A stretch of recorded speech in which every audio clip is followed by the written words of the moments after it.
Can everybody hear me?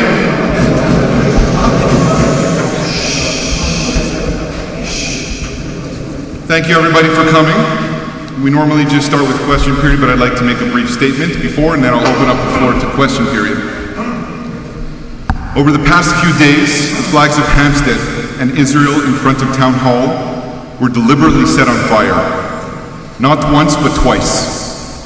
The first incident occurred overnight on Thursday, and after we raised the flags again, a second attack took place last night. These acts of vandalism are deeply troubling and completely unacceptable. They do not reflect the values of our community, nor will they intimidate us. Hampstead is and will remain a safe and welcoming place for all. I want to acknowledge the important work of our public security team and thank them for their vigilance. We are working in close collaboration with the SPVM to investigate these incidents, and every effort is being made to identify and apprehend the individual or individuals responsible. In the meantime, we are implementing additional safety measures around Town Hall to protect both our facilities and the people who use them. To our residents, please be reassured that your safety remains our top priority. We will not allow these isolated acts to undermine the strong sense of security and community that define Hampstead. Thank you. And with that, I'll open up the floor to question period. In light of the incredible audience that we have tonight, I imagine that there is a subject matter that everyone wishes to discuss. And in the interest of everybody's best use of their time, I think it would be wise to start with that topic first. I understand there were a couple petitions that wanted to be presented, so anybody who wants to come present petitions or open question period on the subject matter, please come to the microphone and speak into the microphone.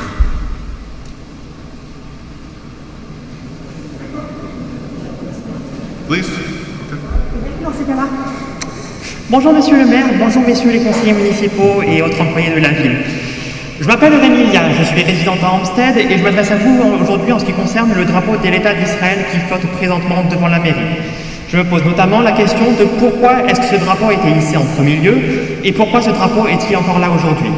Afin d'avoir réponse à mes questions, je me suis présenté à la mairie la semaine dernière où j'ai été accueilli par l'un de vos employés qui m'a informé des directives de communication en vigueur sur le sujet, à savoir que la décision du hissage du drapeau relève de la décision exclusive du maire, que celui-ci ne sera retiré qu'à la libération des otages israéliens retenus à Gaza lors des attaques du 7 octobre 2023, et que si je souhaitais aborder plus de détails, j'étais invité à me présenter à cette réunion du Conseil municipal. Le conflit entre l'État d'Israël et l'État de Palestine est d'histoire longue, et il y a des torts des deux côtés de la guerre.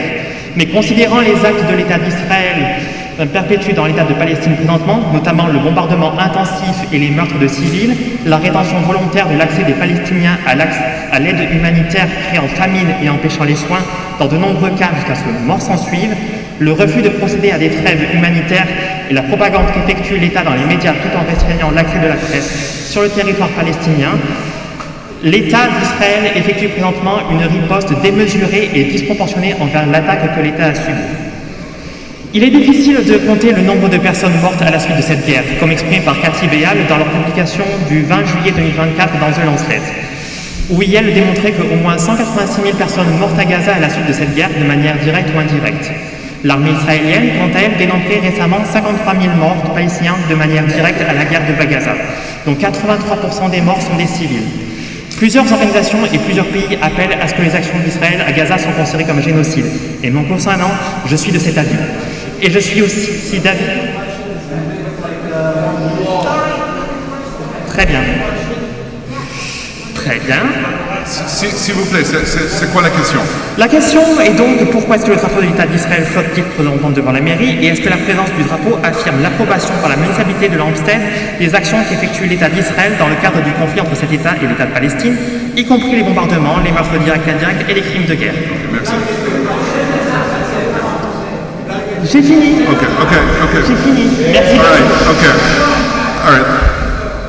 Le drapeau d'Israël devant l'hôtel de ville était élevé en octobre 2023 pour les otages. C'est simple. And I'll say it in English. The flags were hoisted in October 2023 in front of Town Hall and in the community center in solidarity with the hostages.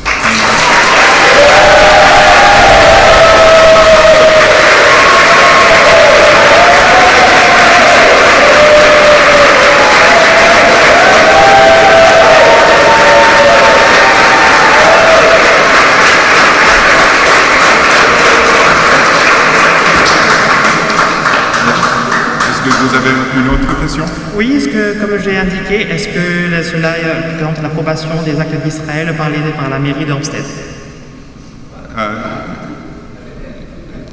Est-ce que les actes... Non, merci.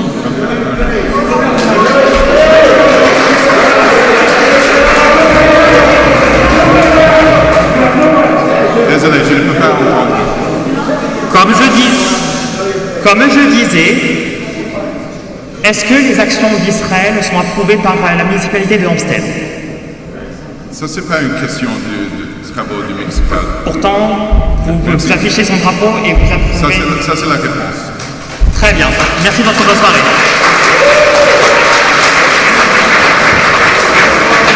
Anybody else would like to ask a question on the subject matter?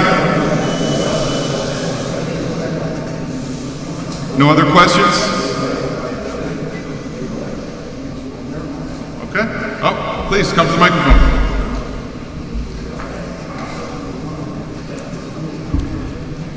Hello, welcome. Hi. Honorable Mayor and Councilors, fellow residents, good evening. My name is Mayor Buzaglo. I've been living in Hampstead since 1984.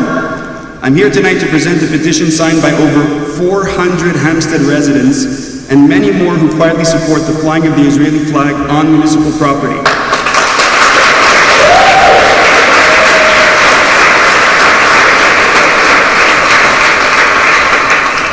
This petition reflects our townspeople's shared values of dignity and resilience in the face of terrorism and hatred. The Israeli flag in this context is not a political symbol, it's a statement of solidarity raised along the Canadian, Quebec, and municipal flags, which all represent democratic values, freedom, and equality. Unfortunately, the media has misrepresented our town by portraying Hampstead as a divided city, when in fact the overwhelming majority of residents stand with the mayor and council on this issue. This kind of divisive rhetoric is not only irresponsible, it incites hostility and violence. We are now living with the consequences of the media's distorted coverage. As the mayor pointed out last Friday, the Israeli flag in front of Town Hall in Hampstead Park were set on fire. They were replaced the very next day, only for both the Town Hall and Israeli flags to be burnt down again last night. These acts of hate did not come from within Hampstead. They were undertaken by outside perpetrators who saw an opportunity following the media's coverage. When the media misrepresents the facts, it doesn't just damage our reputation, it really puts all of us here at risk. The people of Hampstead will not be subdued. We stand united, and tonight, through this petition, we make it clear that the overwhelming support for the mayor and the council's leadership. My first question is, will the council commit to continue to display the Israeli flag on municipal buildings as a symbol of solidarity against terrorism and hate, despite petitions or pressures calling for its removal? Yes.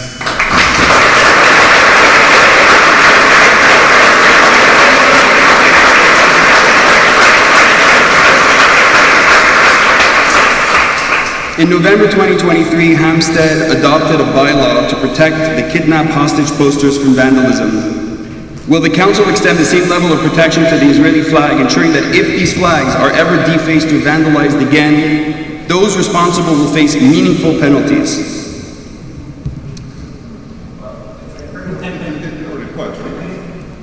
Yes. So to add, first of all, it's a great idea, but it already is applicable. So our bylaw was not only restricted to the hostage posters. Our bylaw applied to anything that the town approves to be put on municipal property.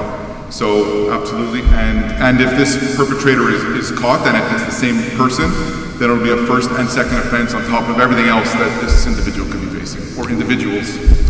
So our petition actually is requesting for the council to consider increasing the presence of the flag in order that not only we show the people who would even dare perpetrate this hatred in our city that we won't stand for it, but that we're also going to put our foot down, so to speak, and move forward with an expansion on this great initiative that you guys have taken. So I respectfully urge the Council to uphold, expand, and protect this initiative so that Hampstead continues to be a light of strength, dignity, and unity. I thank the Councillor and the Mayor for giving me the opportunity to speak. God bless Canada, God bless Quebec, and God bless Israel. Thank you very much.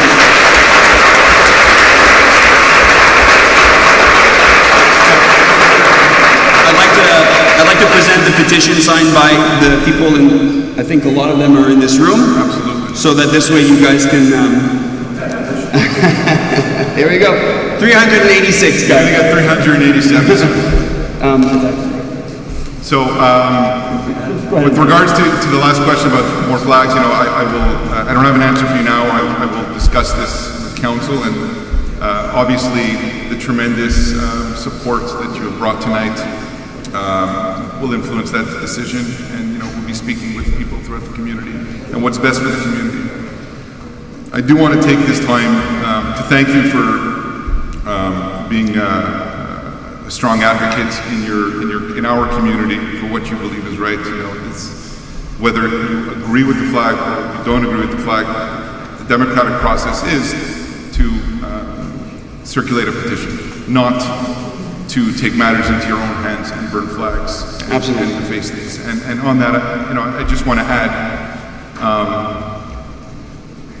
the flag. Our original intent in October 23 was in solidarity with the hostages. Nobody in our wildest imagination would think that it would morph into something more into solidarity with Jewish communities across the country. Jewish communities across Canada have been felt to feel small. They have been marginalized like never before. And I really appreciate the kind words and support and the show of solidarity that all of you are here tonight, because it's really representative that we are in this fight alone. And that's the sad truth. A municipal flag was burnt in front of Town Hall twice. Where is the condemnation from anybody outside of these walls? Your representative, Anthony Housefather, please relay that to him. Where is his condemnation? Where's our condemnation from MNA Liz Press? Where's the condemnation?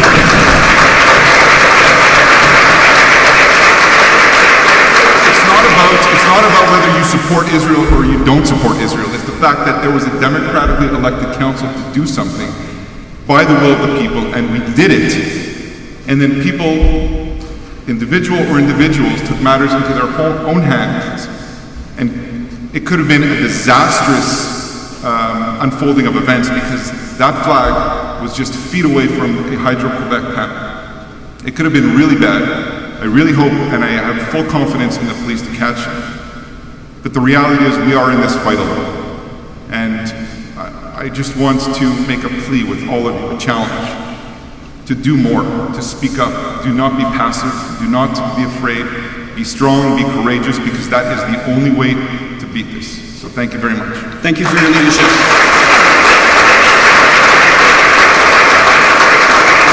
And now I'm going to sign it.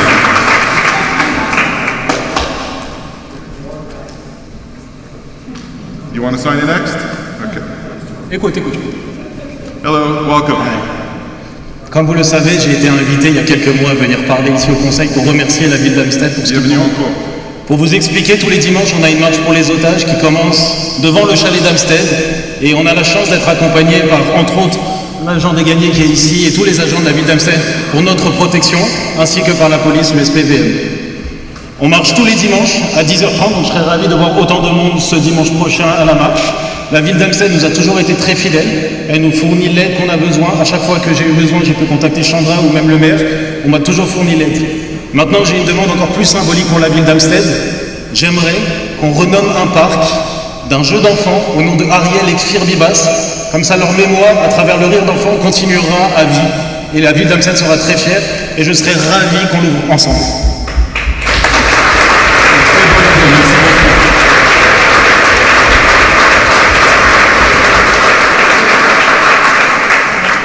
Any other questions? Okay, so. Hello, welcome. You know the rules. 1 minute preamble followed by a question. Oh, I know the rules you have for me. I was originally going to ask Jason Farber a question. Third meeting in a row, he is ducked and hasn't shown up, so I can't. So instead, I will follow up on my last question to you about your paving the street in front of your house before all others. You said last time, but under your administration, my administration, we had a master plan for the streets that were going to be paved. And your block was on it for 2022. So I filed an access to information. I got the report. You're right. But what you didn't tell anyone, 26 blocks were supposed to be paved in 2022. And instead, only five of the 26 were paved. And the very first one was the one in front of your house, along with the sidewalk sections in front of your house, but not extending in front of your neighbor's house. You have a question? Just a statement? Okay, so... Will you please admit that was an outrageous example of self-entitlement? So here's the response. Here's the response. Okay. So let me just give context to. let me just give context. So in 2022, the street that I live in, Merton, was repaved, and the assumption is that I directed Public Works to favor the street that I live in and repave it, neglecting everything else. And I had no idea how the decision was made on Merton, so you stymied my interest. So it turns out in 2020, when you were still mayor, there was a 5-year plan, and that 5-year plan was presented to you through the access information. This idea that 26 blocks could be repaved in 1 year is completely insane. Do you have any idea how much money 26 blocks would cost? You did not read the plan properly. So go back to the plan. There is no way that 26 streets could be repaved in a single year. So go back. Thank you. Next. Again, misleading. In fact, you're entitled to your own opinion, but not your own facts. Thank you very much. Next. They are the Hampstead facts. Okay, next. We're moving along. Thank you. I know. You don't want to hear from me. Hello, welcome. Hi. Well, I don't feel very welcome. I feel that you're allowing this hostile environment to continue and you're not silent. Anyways. You're more than welcome. Okay. Well, first I'd just like to, Avery, and did we have to give our address? Okay. It's okay. I live on Dufferin. It's okay. Sorry. Well, I guess my question would just be if we could actually address the content of the letter. I feel that we've gotten a bit off topic. Which letter? The letter that Adam submitted to the council. It hasn't even been read. It hasn't even been... Right, so there's supposed to be a summary that's read just like the other gentleman that read the petition. So if you want to read something, please read a summary, absolutely. And then I have other... No problem. So please. I was under the impression when I looked up online, I know we had, first of all, nice to meet you. I don't think we've had. Likewise. Pleasure. So when I discussed with you, I know you gave me the bylaw, you said to submit it, give us like a rundown. I sent an email to, I think, the Vardis, I don't know what email, the email on the website. You could just read it. So if you'd like me to read it, I don't mind. Go ahead. Or if you have a summary of it. Yeah, I have how long it is. So the signatories of this petition believe that the flags originally displayed at Town Hall, the Hampstead, Quebecois, and Canadian flags, permitted the town to represent all of its residents equally, regardless of ethnic and religious background, and that this arrangement should be returned to. They therefore request that the Israeli flag be lowered and the Hampstead flag be reinstated. Okay, so first of all, the Hampstead flag has been reinstated, and it was always on the flagpole in front of the community center right outside, even when the Israeli flag was put up. Sorry, this was specifically about Town Hall. I understand, so I'm getting there. So Town Hall apparently has a different flag system, and never really was able to hold two flags at once. Thanks to our Director General, this week we were able to figure out a way of maneuvering it to hoist two flags, so the Hampstead flag is there. Actually, it was burnt, so it's not there. We have to order some more. But with regards to that, that's taken care of. With regards to the Israeli flag, I don't believe anybody on council feels that it is discriminatory to anybody when it is a show of support for the hostages that are still held in captivity, and more so it is representative of support for the Jewish community. Yeah, so just for further context, I should just say that contextually, the idea just is that it's a permanent mainstay. That was quoted from you in the Suburban in an article from a couple of years ago. That was essentially what it struck up the... So I don't, from a couple of years ago, I'd have to see the article that you're quoting from a couple of years ago, but really our focus was until the hostages come home. No, I was just saying, quote is just saying it was a permanent mainstay. That was it. But anyways, that was all. Just to present the petition. Thank you.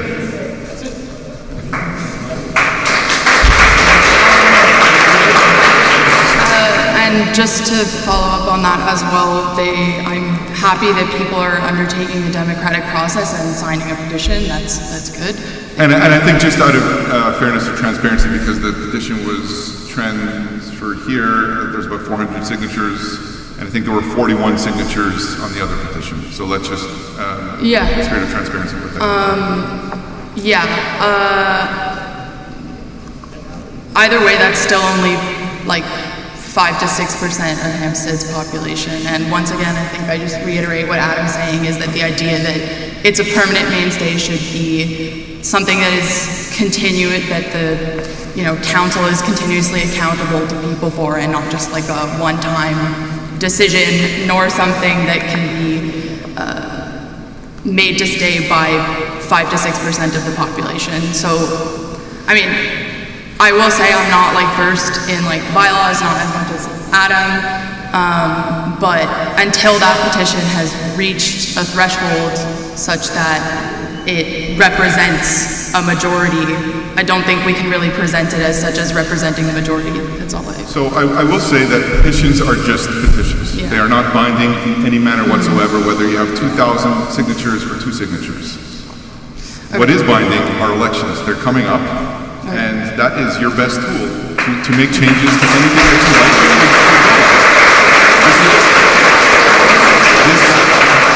This is a democratic process. Council is here elected by the people, for the people, to be a representative of the people.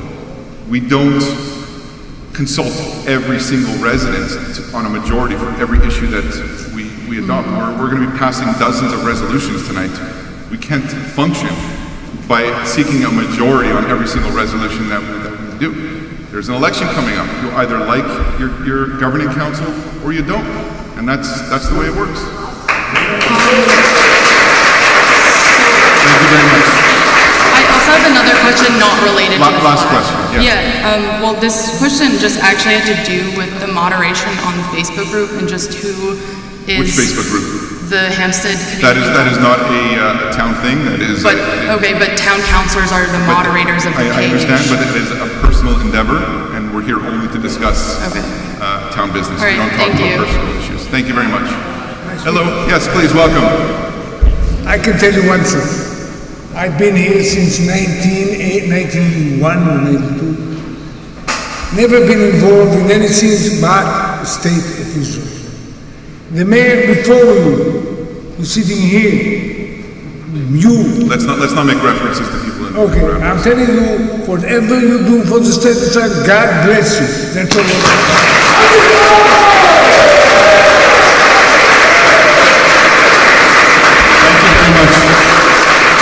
Are there any other questions, or we move on with the agenda? Okay, please, welcome. One more question. Last one. Good evening, Mayor Levi and Council. So it's Carl, Conseil Road, Montreal side. Over the last few years, I've become interested in the relatively high number of house demolitions and subsequent new builds that are taking place in Hampstead compared to other municipalities on the island. By my count, there has been 5 demolition permits granted this year, and I've been told that in the last 20 years, there's been about 40 to 60 such procedures undertaken. From my naked eye, many of these to-be-destroyed homes look to be in fine condition, and many other Hampsteaders choose to renovate their dwellings instead of demolishing. Section 5.1.2.6 of Bylaw 1009 states that a report must be submitted that demonstrates the building is in such a condition that it cannot be reasonably restored. Okay, can you get to the question? Yes. Could you give examples of why a demolition as opposed to a renovation was necessary on either the Granville, Lincroft, or 2 Stratford addresses, which all obtained the required permits in 2025? Well, so as a property owner, they have the right to request a demolition. Right. There is a demolition process. Council approves a demolition if the PAC already approves a new design in place, and that is their right to do so. It's their property. So if the PAC approves a new design, then they can apply for a demolition. Okay, but what's the criteria between renovation and demolition? It's two different construction projects. A renovation is renovating up your house. A demolition is demolishing the whole thing. Thank you very much. Are we allowed 2 questions? That was your second question. Thank you very much. All right, we'll move on. Just in the interest, I'm going to try to get through. I think there might be a resolution 6.2 that might be very interesting to a lot of people here. So if we can just move quickly on this. Do you want to move the modified agenda? No, you'll see in a second. Yes, Mr. Mayor, thank you. There are 4 items I need to add to tonight's agenda. Item 8.7, which is transfer unallocated surplus to the allocated surplus in order to finance the rehabilitation of public works. 9.5, which is awarding contract for rehabilitation of public works. 10.7 is the suspension of an employee, number 166. And 13.1 is recognition of valid reason for the absence of Councillor Jason Farber. Okay, thank you. So it is proposed by Councillor Goldbach, second by Councillor Schaefer, and resolved to amend the agenda as proposed in order to add the mentioned items. Anyone opposed? Adopted. 3.1, adoption of the modified agenda. It is proposed by Councillor Goldbach, second by Councillor Schaefer, and resolved the modified agenda of the regular council meeting hereby adopted. 4.0, adoption of the minutes of the regular council meeting held on July 2nd, 2025. It is proposed by Councillor Schaefer, seconded by Councillor. Seconded by Councillor Edery. And resolved that the minutes of the regular council meeting held on July 2nd, 2025 are hereby approved as submitted. Anyone opposed? Adopted. 5.1, tabling the minutes of the regular PAC meeting held on August 4th, 2025. Each member of the council have received a copy of the town clerk tables the minutes of the regular planning advisory committee meeting held on August 4th, 2025. The council takes note of the tabling of the said minutes by the town clerk. 5.2. Thank you. 5.2. Request to authorize 6 minor exemptions to zoning bylaw number 1001 for detached single-family home located at 178 Wexford, lot number 29220, zone RA2, zoning bylaw number 1001, and bylaw concerning minor exemptions number 1013. Considering that the members of council have reviewed the request for 6 minor exemptions to zoning bylaw number 1001 to section 65 schedule of uses and standards to allow the front setback of 4.08 meters instead of 6.1 meters. To section 149 schedule of uses and standards to allow the total planned coverage at 20.5% instead of the minimum of 30%. To section 30% schedule of uses and standards to allow the land coverage ratio LCR 44.5% instead of the maximum of 40%.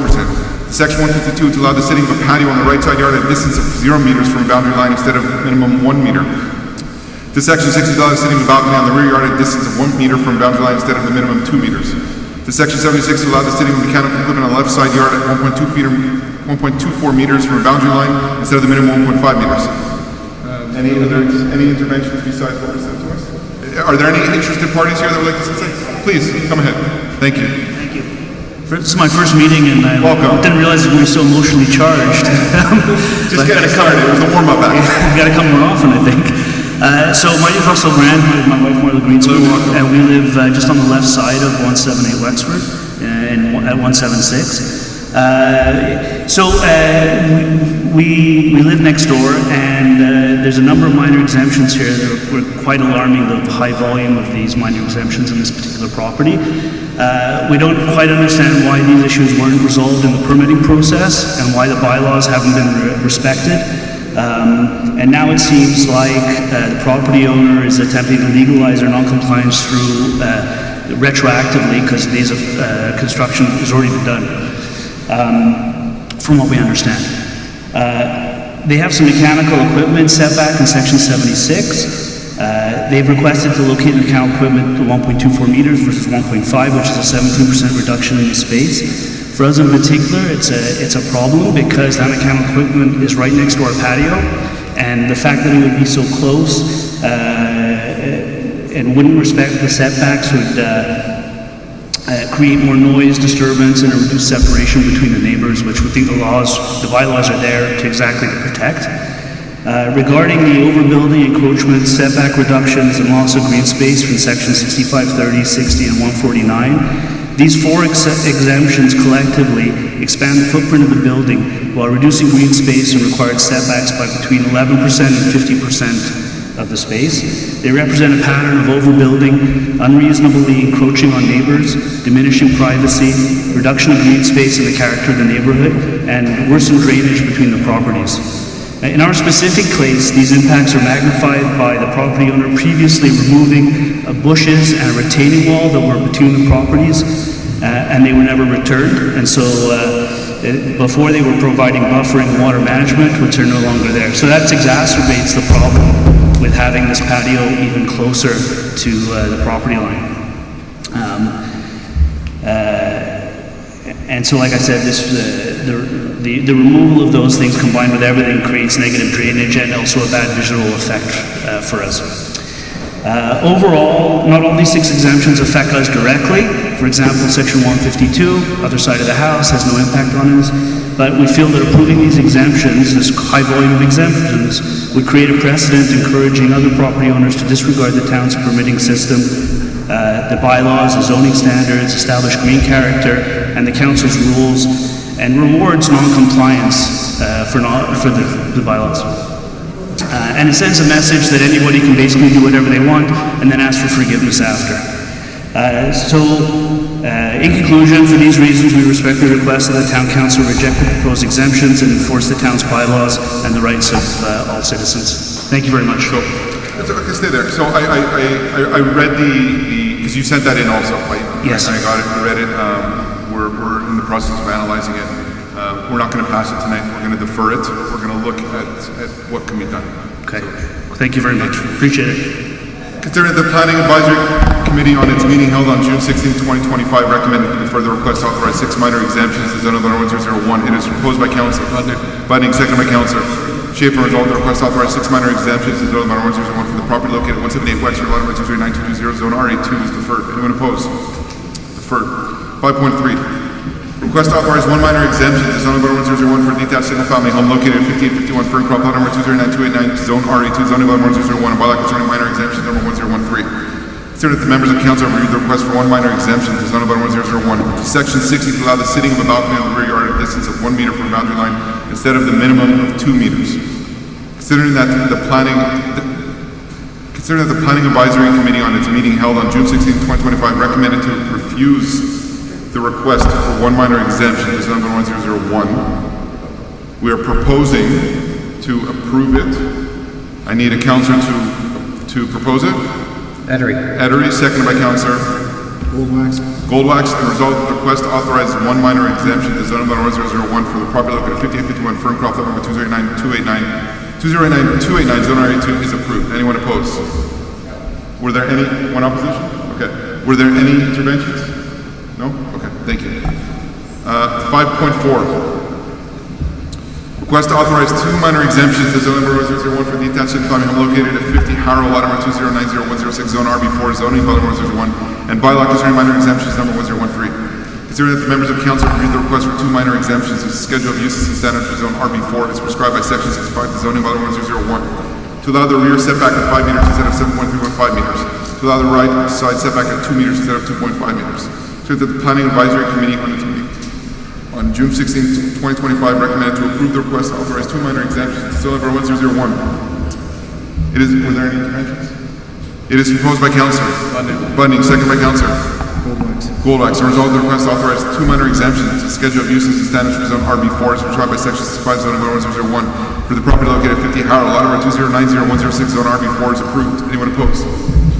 Adopted. 5.5.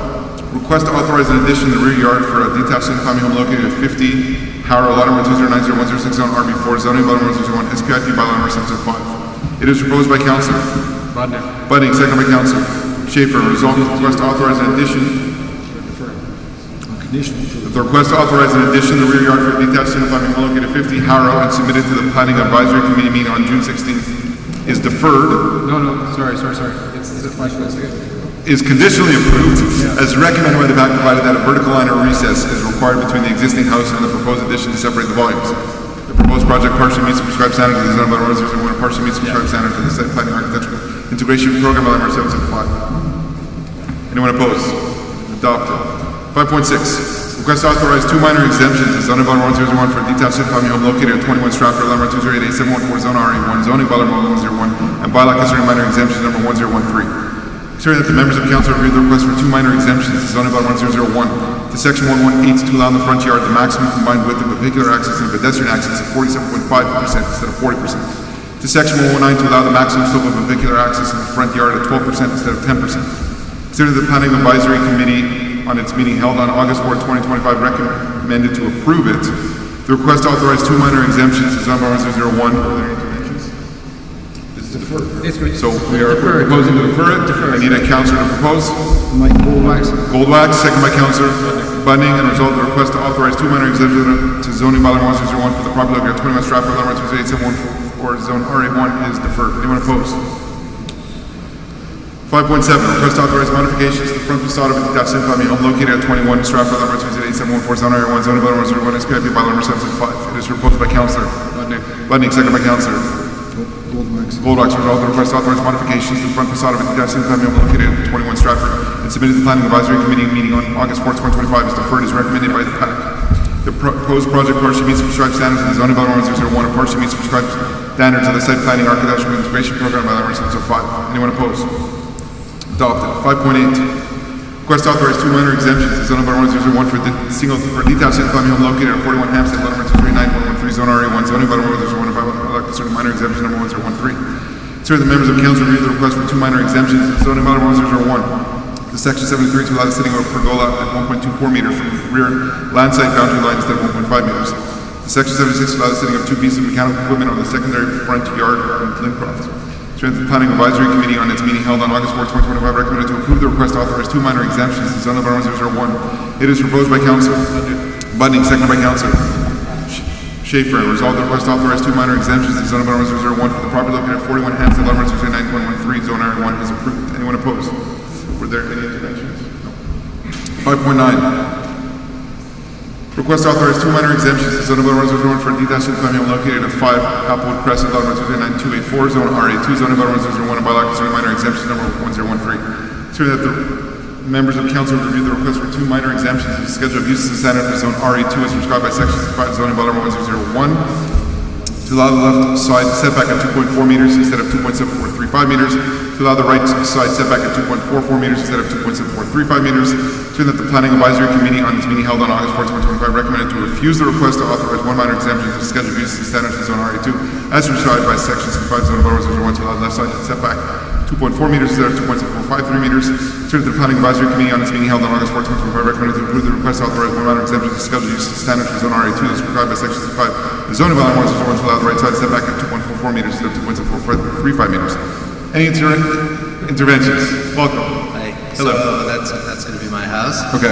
So basically, all we want to do, I'm not sure how much of this you guys are aware of, is to keep the house straight, as opposed to having to put a 1-foot check on the left side of the house. And I was speaking with some of the members of council and Mario, and we thought that maybe putting high cedars by that section to provide as much privacy as possible. That would provide, if we put the trees there, it's even more privacy than to make the check. So we thought that might be a solution where I could keep the house perfectly square without any check and have the neighbor have the privacy that they're entitled to. Thank you. Hello, welcome. Hi. So it's an interesting intervention on this property? Yes. Correct. Okay. I live on one side and Mr. Edwards on the other side. 7 Applewood Crescent. Okay. So my name is Mike Dehan. I'm at 1 Applewood Crescent on the other side.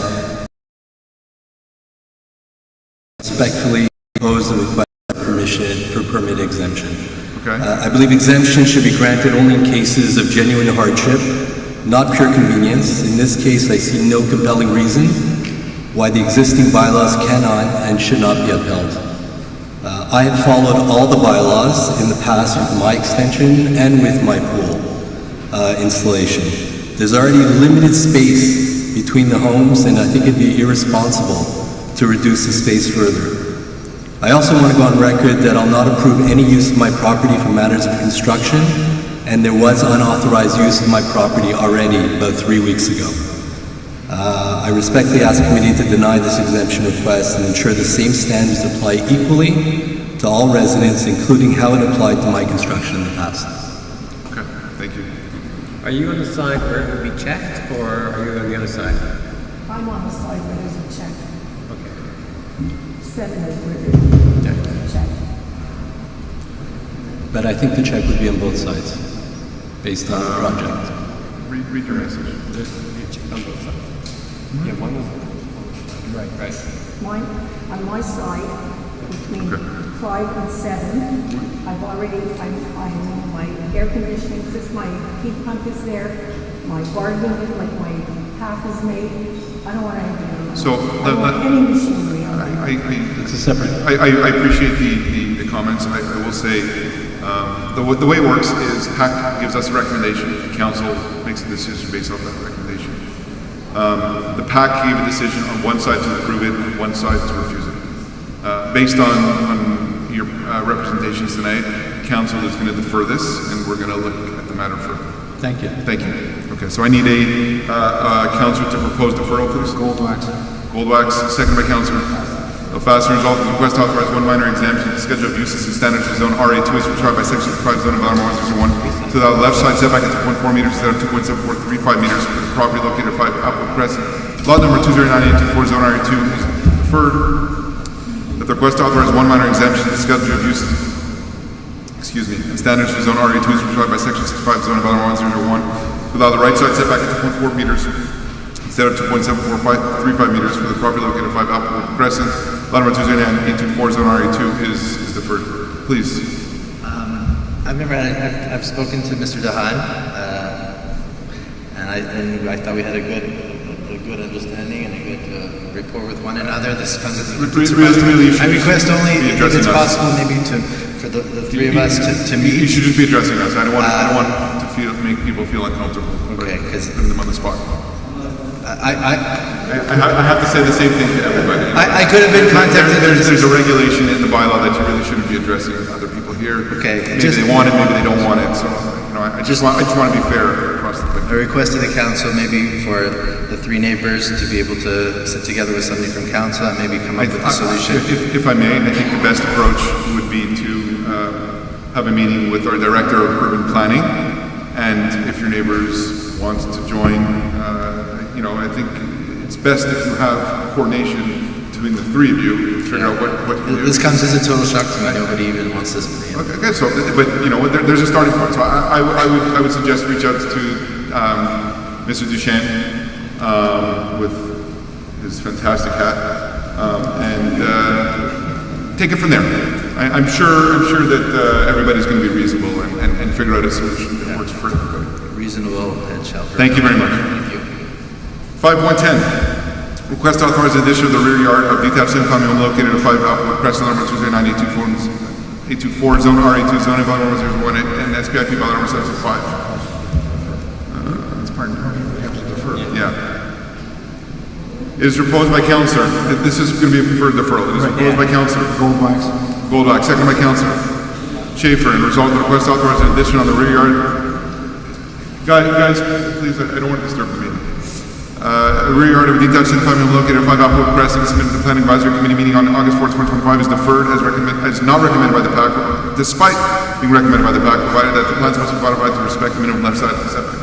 The proposed project should meet prescribed standards of the zone of bylaw 001 and meet prescribed standards of the site planning architecture integration program by 705. Anyone oppose?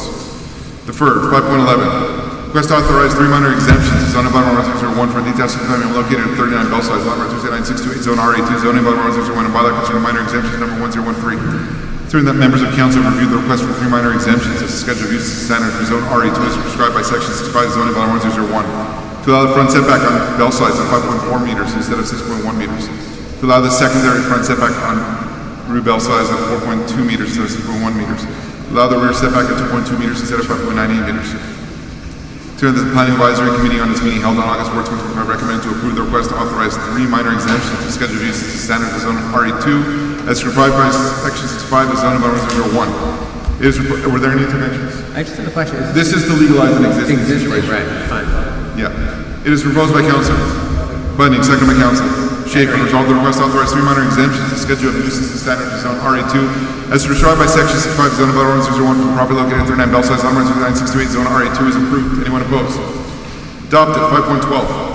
Request to authorize 1 minor exemption to zoning bylaw 001 for a detached single-family home located at 61 Finchley, lot number 288-743, zone RE1, zoning bylaw 001, and bylaw concerning minor exemption number 1013. Members of council reviewed the request for 1 minor exemption to zoning bylaw 001 to section 696 to allow the maximum height of a fence on the front and secondary front yard at 61 Finchley at 1.8 meters instead of 1.5 meters. Considering that the Planning Advisory Committee on its meeting held on August 4th, 2025 recommended to approve the request for 1 minor exemption to zoning bylaw 001. It is proposed by Councillor Edery, seconded by Councillor Alfasi. And resolved the request to authorize 1 minor exemption to the zoning bylaw 001 for the property located at 61 Finchley, lot number 208-742, zone RA1 is approved. Anyone opposed? Adopted. 5.13. Request to authorize 1 minor exemption to zoning bylaw 001 for a detached single-family home located at 65 Merton, lot number 29420, zone RA1, zoning bylaw 001, and bylaw concerning minor exemption number 1013. Considering that members of council reviewed the request for 1 minor exemption to zoning bylaw 001 to section 96 to allow the maximum height of a fence on the front yard on Merton at 1.8 meters instead of 1.5 meters. Considering that the Planning Advisory Committee on its meeting held on August 4, 2025 recommended to approve the request for 1 minor exemption to zoning bylaw 001. It is proposed by Councillor Alfasi, second by Councillor Edery. Resolved the request to authorize 1 minor exemption to zoning bylaw 001 for the property located at 65 Merton, lot number 209-420, zone RA1 is approved. Anyone opposed? Adopted. 5.14. Request to authorize 1 minor exemption to zoning bylaw 001 for a detached single-family home located at 618, lot number 29898, zone RA2. Zoning bylaw 101 and bylaw concerning minor exemptions number 1013. Considering that members of council have reviewed the request for 1 minor exemption to zoning bylaw 101 to section 152 to allow a patio surrounding an in-ground swimming pool at a minimum distance of 0 meters from boundary line 0.5 meters. Were there any interventions? Considering that the Planning Advisory Committee on its meeting held on August 4, 2025 recommended a further request for 1 minor exemption to zoning bylaw 001. It is proposed by Councillor Bunning, second by Councillor Schaefer. Resolved the request to authorize 1 minor exemption to zoning bylaw 001 for the property located at 6 Gateton, lot number 209-898, zone RA2 is deferred. Anyone opposed? Deferred. 6.2. Authorization to attend the Conseil 2025 conference organized by the Ordre des Administrateurs is proposed by Councillor Bunning, second by Councillor Goldwax. So resolved that the council authorized the Director of Information Security to attend the Conseil 2025 conference which will be held in Montreal on October 8, 2025. That the incurred expenses will be reimbursed according to the current internal reimbursement procedure. That the Treasurer's Review number 25-47 dated July 20th, 2025 attested the availability of the funds required to cover this expense. Anyone opposed? Adopted. 6.2. Resolution condemning Mark Carney's announced plan to recognize the State of Palestine at the United Nations General Assembly, warning of its dangerous consequences for Israel, Jews worldwide, and Canada's moral standing, and establishing Hampstead as a precedent for municipal leadership in defense of Israel and against anti-Semitism. Whereas the town of Hampstead has consistently spoken with moral clarity in support of Israel and the Jewish people, having previously adopted resolutions denouncing anti-Semitism, honoring Holocaust remembrance, rejecting the delegitimization of Israel, and condemning acts of terrorism targeting civilians. Whereas Hampstead has never hesitated to speak moral truth, even when politically inconvenient, and will not remain silent when dangerous foreign policy proposals threaten both Israel's security and the dignity of the Jewish people in Canada and worldwide. Whereas the so-called State of Palestine is not a functioning state by any definition of international law, is governed in large part by Hamas, a recognized terrorist organization that has slaughtered civilians and openly seeks Israel's destruction, and continues to glorify violence while refusing to recognize Israel's right to exist. Whereas unilateral recognition of Palestinian statehood outside direct negotiations with Israel would reward terrorism, entrench anti-Semitism, and dangerously distort Canada's role as a principal actor on the world stage. Whereas Mark Carney's announced plan to recognize the state of Palestine at the upcoming United Nations General Assembly represents a betrayal of decades of Canadian foreign policy, a direct insult to Israel, and a reckless signal to anti-Semites and extremists that terrorism is rewarded and Israel can be diplomatically isolated. Whereas such a policy would represent a radical break with Canada's long-standing bipartisan support for Israel, a betrayal of the Jewish community in Canada, and a dangerous precedent of appeasement that echoes the gravest lessons of history. Whereas Hampstead, as one of the most Jewish municipalities in Canada, cannot remain silent when a leader of this country embraces policies that would endanger the Jewish homeland and embolden anti-Semitism at home and abroad. Whereas such a plan is not only profoundly misguided, but morally indefensible, politically irresponsible, an affront to Hampstead residents, many of whom are Holocaust survivors, their descendants, or otherwise deeply invested in the survival and security of the Jewish state. Whereas silence and inaction in the face of such threats would itself constitute complicity. It is therefore proposed by Councillor Ettery, seconded by Councillor Schaefer, and resolved that the Council of the Town of Hampstead unequivocally condemns Mark Carney's plan to recognize a so-called state of Palestine at the United Nations General Assembly as a reckless betrayal of Israel, a distortion of Canada's values, and a reward for terrorism. That the Council of the Town of Hampstead declares that Hampstead condemns any Canadian foreign policy that undermines Israel's legitimacy, security, or right to self-defense, and will always stand in solidarity with the State of Israel and the Jewish people. That the Council of the Town of Hampstead declares that any Canadian leader who adopts or promotes policies aimed at delegitimizing Israel will be remembered in Hampstead and across the Jewish community as having stood on the wrong side of history. That the Council of the Town of Hampstead affirms that Hampstead will continue to set a precedent by standing on principle and explicitly calls upon other Canadian municipalities to adopt similar resolutions in defense of Israel, the Jewish people, and democratic values. That the Council of the Town of Hampstead reiterates Hampstead's previous resolutions condemning anti-Semitism and supporting Israel, incorporating them fully into this resolution, and declares that this Council will remain vigilant and outspoken against every attempt to delegitimize Israel or normalize anti-Semitism. That the Council of the Town of Hampstead directs that this resolution be transmitted to all federal and provincial party leaders and to Mr. Carney personally, together with a challenge to every Canadian municipality: follow Hampstead's lead or risk being remembered as silent in the face of appeasement and anti-Semitism. Anyone opposed? Adopted.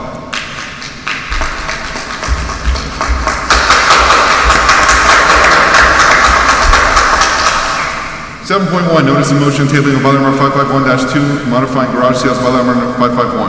Councillor Goldbach gives notice that at a subsequent meeting of Council bylaw number 551-2, modifying garage sales bylaw number 551 will be submitted for adoption.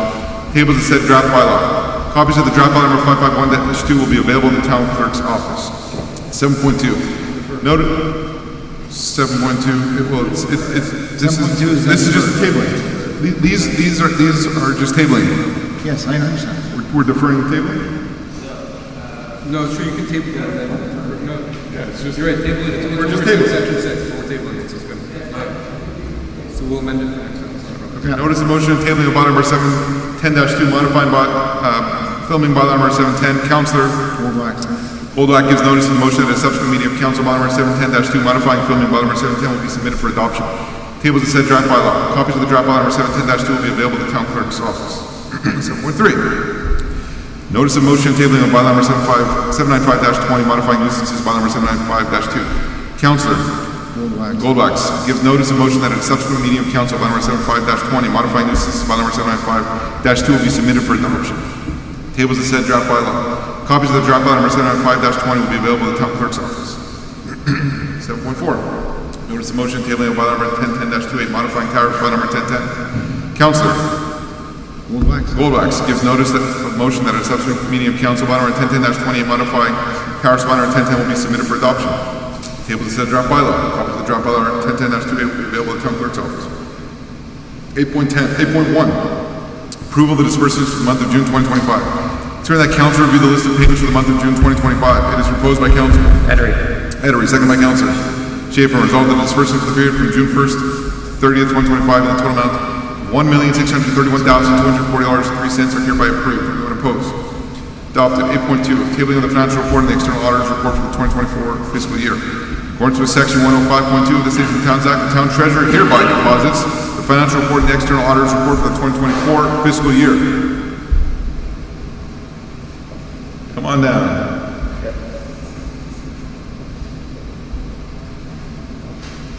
Merci beaucoup. Transfer 8.3. Transfer of unallocated surplus to allocated surplus in order to increase the amount allocated in the 2025 PTI for street rehabilitation. It is proposed by councilor Edery, second by councilor Schaefer. And resolved that town council approves the transfer of funds as further detailed in the following table in the amount of $500,000 from accumulated unappropriated surplus GL 55-991-0000 to accumulated appropriated surplus GL 55-992-0000 in order to increase the total amount for road rehabilitation planned in the PTI 2025 project. Anyone opposed? Adopted. 8.4. Transfer of funds from the park fund under revenue account to finance capital expenses not covered under the 2024 PTI for solar lights. It is proposed by councilor Edery, second by councilor Bunning. Resolved that the town council approves the transfer funds as further detailed in the following table in the amount of $2,746 from under revenue park tax GL number 55-993-000001 to adjust upward the total amount of solar lights budgeted in the 2024 PTI. Anyone opposed? Adopted. 8.5. Transfer of unallocated surplus to allocated surplus in order to finance the purchase of 3 snow blades not planned under the 2025 PTI or under the 2025 operational budget.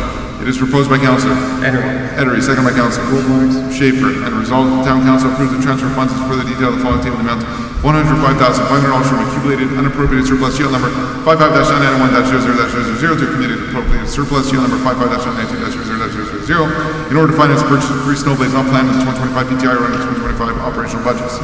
Very excited to share with everybody. This is going to be a game changer in snow removal. Right, Pino? So basically, what we are buying a modification to our existing snow plows. We're spending $105,500 to get 3 rib plows. A rib plow, basically, you know, when the snow is going, when the snow plows are going in front of your street to make it clear for the blower or whatever. And then you have like a 3 or 4 foot wall of ice and snow in front of your driveway. So this is a special arm that retracts and puts it down and scoops away the snow in front of your driveway, so you will not have to fight with the city or call Pino anymore to have someone come and move. You're going to save lots of phone calls, Pino. So I'm very proud of this. I think we're going to retrofit all of our snow plows. So I'm very proud. I'm probably going to be the only municipality on the island that has this. There's going to be a lot of mayors that are going to be unhappy with it, but comes with the territory. They're happy. Second question period. 8.6. Transfer of unallocated surplus to allocated surplus in order to finance payment to receipt of for the employee number 1782 not planned in the 2025 PTI or under the 2025 operational budget. It is proposed by councilor Edery, second by councilor Schaefer. Resolved that town council approves the transfer of funds as further detailed in the following table in the amount of $56,899.50 from accumulated unappropriated surplus number 55-991-0000 to accumulated appropriate surplus GL number 55-992-0000 in order to finance payment received for the employee number 1782 not planned in the 2025 PTI or under 2025 operational budget. Anyone opposed? Adopted. 8.7. Transfer of unallocated surplus to allocated surplus in order to finance the rehabilitation of the public works kitchen. It is proposed by councilor Bunning, second by councilor Goldwax. And resolved the town council approve the transfer funds as further detailed in the following table amount of $132,911.10 from accumulated unappropriated surplus number 55-991-0000 to accumulated appropriated surplus GL number 55-992-0000 in order to finance rehabilitation of the public works kitchen not planned in the 2025 PTI under the 2025 operational budget. Anyone opposed? Yep. Adopted.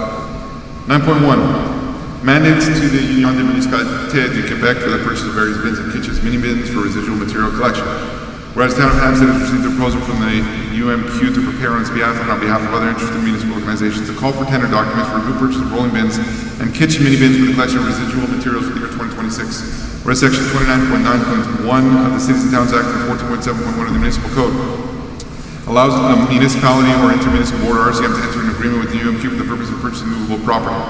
Specify that the rules governing the awarding of contracts by municipality apply to the contracts awarded under this section, that the UMQ undertakes to comply with these rules.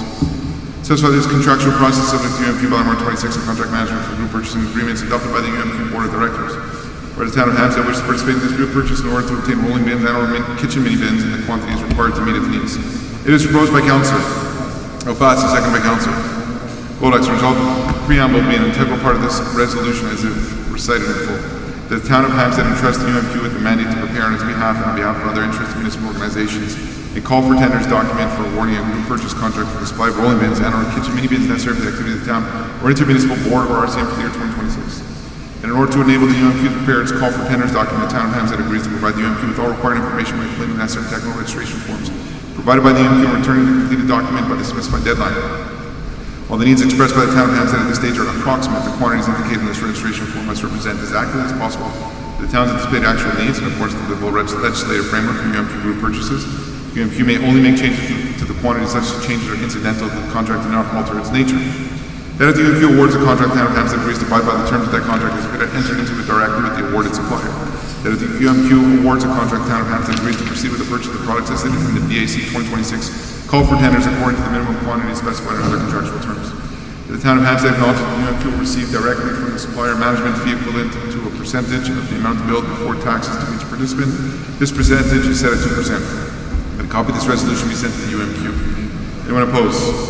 Adopted. 9.2. Awarding the contract for the supply and installation of solar streetlights. Considering that a request for quotations was sent to 9 contractors for the supply and installation of 5 solar streetlights in Gayton Park, considering that 1 compliant bid was received. Considering that following the analysis of bids open on July 4, 2024, the submission from Les Entreprises Guy Beaulieu 2009 Inc. was found to be lowest and compliant with the specifications. It was proposed by Council Alfasi, second by Council Bodax. Resolved the contract for the supply and installation of 5 solar streetlights in the Gayton Park be awarded to Les Entreprises Guy Beaulieu 2009 Inc. for a total amount of $79,800.70. Taxes included broken down as follows. That the Treasurer's certificate number 25-51 dated July 8, 2025 attests to the ability of the funds required to cover this expense. Anyone opposed? Adopted. 9.3. Authorization for the sale of obsolete equipment. Consider that the town wishes to dispose of equipment that is no longer useful for municipal operations. It is proposed by Council Alfasi, second by Council Schaefer. Resolved that the Chief of the Purchasing Division with the approval of the Director General is hereby authorized to sell the equipment listed below the best possible price. Ford F-250 Power Stroke Snowblower year 2006, serial number 1FTS W20P96EC4365. Anyone opposed? Adopted. 9.4. Awarding of contract for the acquisition of 3 snowplows. This is what I got all excited about before. Considering that a request was submitted by the Public Works Department for the acquisition of 3 ribbon snowplows manufactured exclusively by the Canadian manufacturer of Hammy Attachments. Considering that one of the Canadian distributors of Hammy Attachment products is the firm TerraPro Construction. Considering that we have received written confirmation from Hammy Attachments stating that they are the sole manufacturer of this type of snowplow. Considering that notice of intent AI 4025 regarding the award of a sole source contract to the firm for the acquisition of rib plow snowplows highlighting the unique nature of this type of equipment was published on the SEAO for a period of 15 days and no comments or objections were received from the public. During that section 13 paragraph 4 of the Act respect contracting by public bodies and section 33 paragraph 2 of Bill 79 municipal contracts allow the awarding of a sole source contract when a public call for tenders would not serve the public interest, particularly in case of exclusive manufacturing. Considering that the analysis of the submitted documents and the bid received on July 23, 2025 from the TerraPro Construction has demonstrated compliance with legal requirements.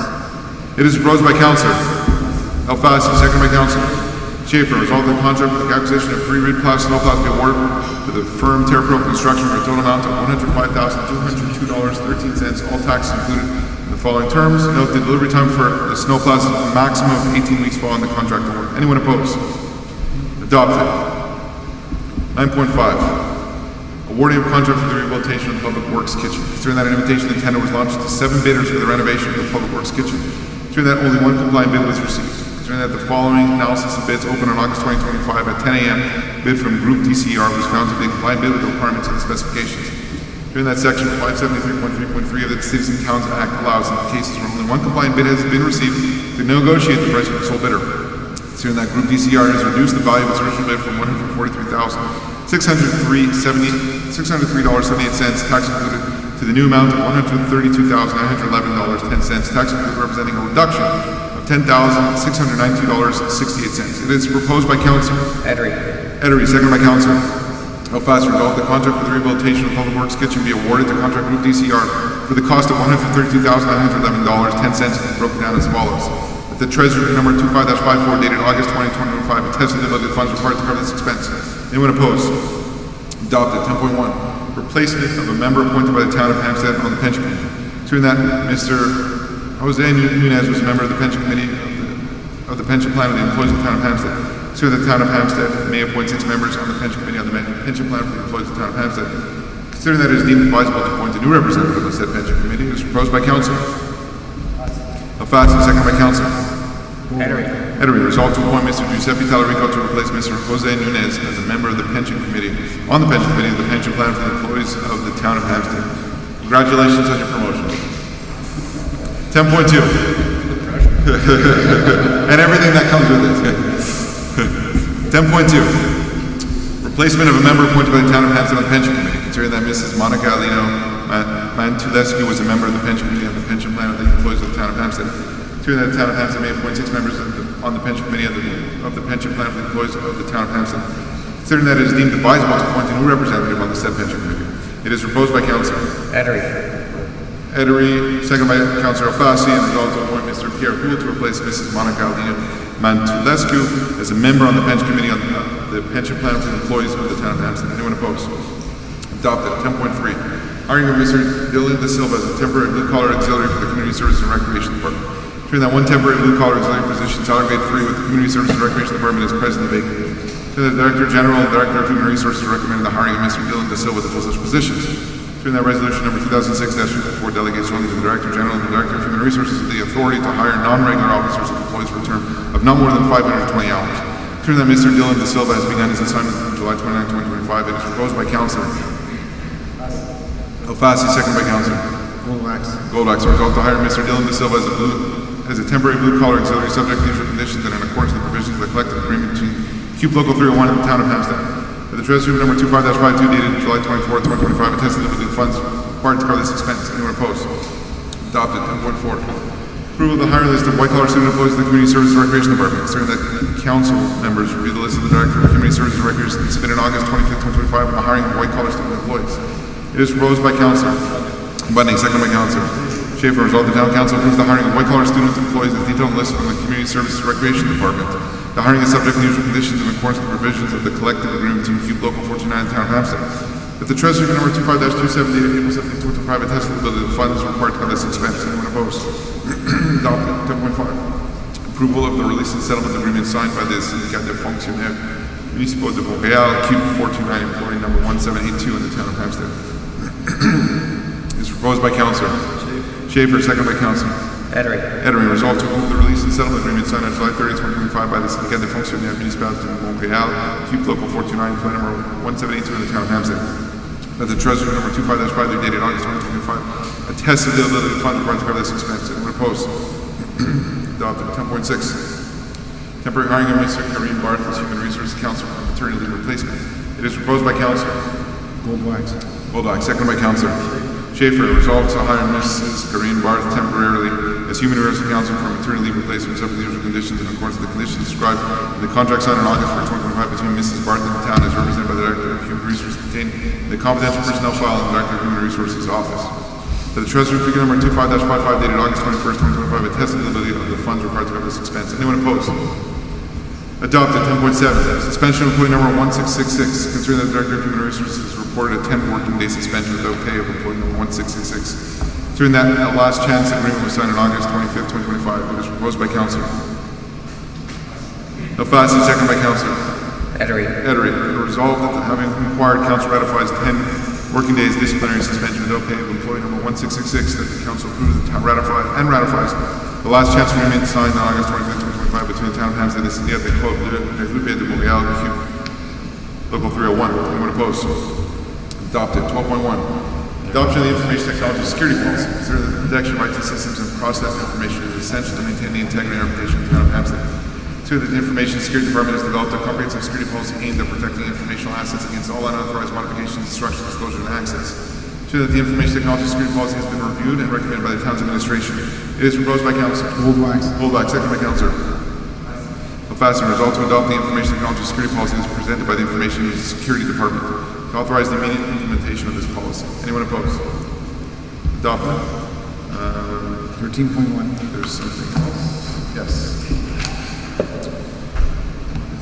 Recognition of 13.1. Recognition of the valid reason for the absence of Councillor Jason Farber. Whereas under Section 317 of the Cities and Towns Act, the office of a councillor becomes vacant when the councillor fails to attend sittings of council for 90 consecutive days unless the councillor attends the first sitting following this period, or the council by resolution recognizes that the absence was due to serious reasons and caused no harm to citizens. Whereas Councillor Jason Farber last attended a sitting of council on May 5th, 2025, was absent from subsequent sittings held on June 9th, July 2nd, and August 25th, 2025. Whereas the period of absence thus exceeded 90 consecutive days, whereas the council has reviewed the explanations provided by Councillor Jason Farber concerning the reasons for these absences. Whereas council is satisfied that these reasons constitute serious grounds beyond the control of the councillor and that the absence has not caused harm to the citizens of the municipality. It is proposed by Councillor Schaefer, second by Councillor Edery. Resolved that council recognizes that the absence of Councillor Jason Farber from the sittings of council between May 6, 2025 and August 25th, 2025, inclusively was due to serious reasons that did not cause prejudice to the citizens of the municipality. The Councillor Jason Farber shall retain his seat on council. Anyone opposed? Adopted. And with that, is there any other town business? Yes, Mr. Mayor. Please, go ahead. Just would like to say thank you. This past week we celebrated or had held here the 19th annual blood drive that I started in honor of my son. To date, the objective was 100 donations. We had 129 donations. Some people are here, and I thank everyone for coming out, passing the word. Next year, God willing, is the 20th blood drive.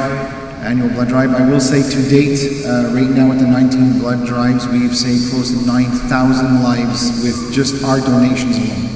So thank you. I just want to second that and all the credit to you and your son and your family for everything that you have done with regards to the blood drive. I think it was the 19th year in a row. So really, really incredible work. Keep it up. The whole council supports you on this endeavor. Thank you. Yes, Councillor O'Fassy, go ahead. Just speak into the microphone, please. Unfortunately, the town of Conseil City Hall are discussing tonight the Cavendish that is not going to happen, unfortunately. So I don't know if any of you knows that, but it seems like whatever that plan that Cavendish will be once open and linked between Conseil and Saint Laurent, it doesn't seem it's going to happen, and let's hope for miracles. That's all I have to say. Thank you very much, Councillor O'Fassy. Any other town business? Before we get to the question period, sorry, we're gonna come to a second question period. Any other town business? Okay, so we're gonna get to a second question period. Second question period really is only about items that have already been addressed on the agenda. Is it? That's right. Yeah, only items that are on the agenda. So anything that we have discussed on the agenda tonight, you can come ask another question. Are you referring to the last agenda or anything? No, tonight. Just okay. what was discussed tonight. Just regarding how the conversation before on the Israeli flag went down, I'd just like to call to the council's attention how inappropriate and discriminatory it was for, I believe, Councilman Edery to ask my sibling for their address. I don't think this is a controversial point. That was dangerous. That was whichever person. Please finish and then I'll respond. Whichever person had asked for their address, it was no one on the council. So, guys, let me respond. Okay. Whichever council member had asked my sibling for their address, I think that's obviously inappropriate and dangerous. The room was very hostile tonight, which I also think is the council's responsibility to ensure that doesn't happen again. There were people saying hate slurs to my sibling, who is visibly gay. And I do think that's the council's responsibility, and that is actually a problem within your mandate. So let me address your question. So we have in our bylaw, and I'll read it directly. Any member of the public present wishing to ask a question will have to rise and identify him or herself, address the meeting chairperson, state who his or her question is intended for. Ask only one question. The question may be preceded by a brief statement of no more than 1 minute. Following the response, a follow-up question on the same topic is permitted. No statement may be made prior to the follow-up question. Speak in polite terms and not use derogatory, slanderous language. 1 second.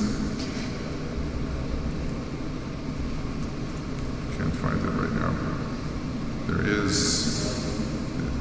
Hang on one second.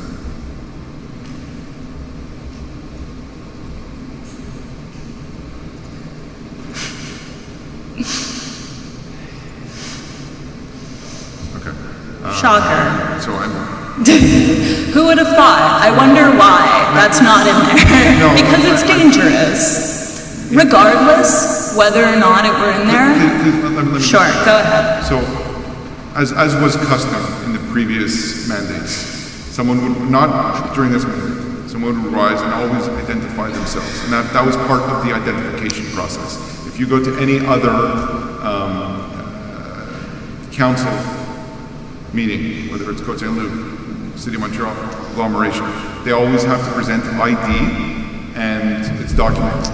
We don't do that here. It's more of an informal process. I totally understand what you're saying, but there is a requirement to identify yourself. Now, there's a custom to identify yourself, not a requirement. Let's be clear. So there was nothing.